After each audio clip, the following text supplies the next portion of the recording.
welcome to my YouTube channel. My name is Cynthia Usoro. I'm talking about history and lifestyle on this channel. Kindly subscribe to my channel, hit on the notification bell so you get notified.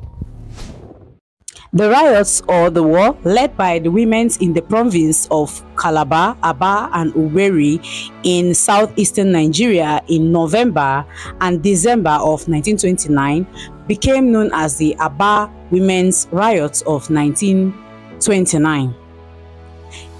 In the Igbo history, thousands of Igbo and Calabar women organized a massive revolt against the policies imposed by the British colonial administrators in the southeastern Nigeria, touching off the most serious challenge to British rule in the history of the colony.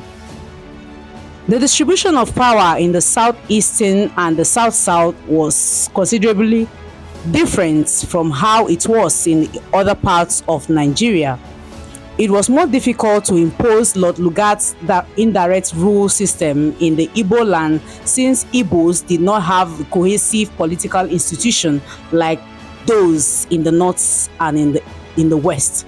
However, Lugard devised a mechanism by creating the Warrant Chiefs, who oversaw the leadership and the administrative activities of the Igbo land, and they were appointed as parts of the indirect rule system. Those Warrant Chiefs, who weren't always well liked in their communities, rose to the position of enforced authority, and within a few years, the Warrant Chiefs grew more dictatorial due to their inherent powers. The native revenue ordinances was put into effect by the colonial government of Nigeria in April 1927. The Lieutenant Governor of Nigeria hired colonial resident W.E. Hunt to inform residents of the 5 provinces in the eastern region of the new ordinances, contents, and goals. This was done to provide the groundwork for direct taxation that would be implemented in April 1928. Afterwards, direct taxation on men was implemented in 1928 without any serious issues as a result of the meticulous propaganda in that year. Captain J. Cook, an assistant district officer, was dispatched in December 1929 to temporarily replace the district officer in charge of the Bende division, which he took over.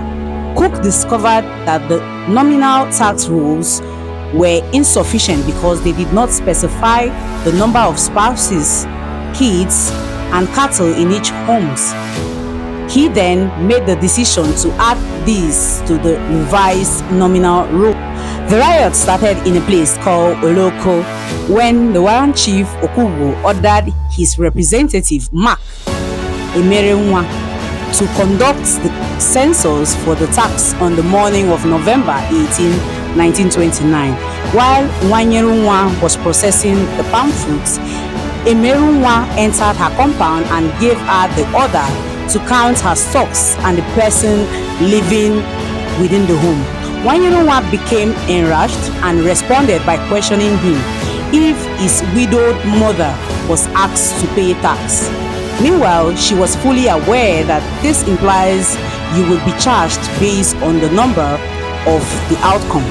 In the South-South and the Southeast society, women were not expected to pay tax. However, anger was shown through verbal scuffles that culminated in Nwanyeruwa's dumping her palm oil on Emerenwa. Additionally, threats were traded during this occasion. The widow went to the town square to talk to other women who were already debating the tax matter and shared her tragic experience with them. The women used palm leaves from other parts of the Bende district to spread the invitation after hearing Nwanyeruwa's story. The protest demanding the removal and the trials of the Warrant Chiefs was conducted with the attendance of 10,000 women. 2 of the women were fatally injured, when a British medical officer driving the same vehicle struck them by mistake as they arrived on Factory Road in Aba. The other ladies broke into the neighboring Barclays Bank and the prison in a fit of rage in order to free their leader. They also demolished the local courthouse, manufacturers from the Europe and other buildings. The Women's War then extended to the Calabar and Akwa Ibom region like Ikorekbene, Abak, Ikorobasi division before turning violent and deadly at